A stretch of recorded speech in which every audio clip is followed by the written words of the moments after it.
ยิงไก่หมดเต้เชียงนั่นแหละก่อนเสียกาติดอยู่แล้วน้องจะตัวเสียง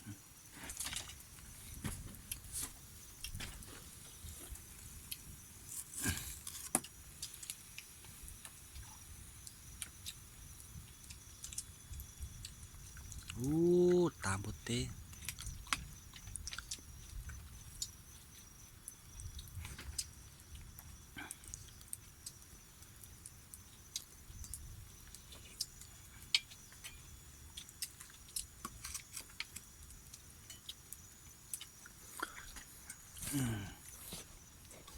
ไก่หมดเต้โห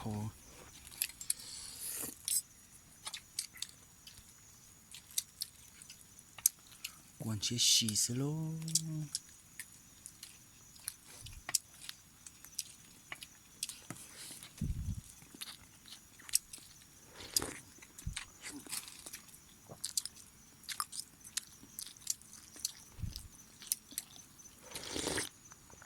เขาจะจ่ายถูกก็หูก่อแป้วหูเขาต้องร้อนลื้อก่อนมันจะซ่าหัว แล้วก็จะมือ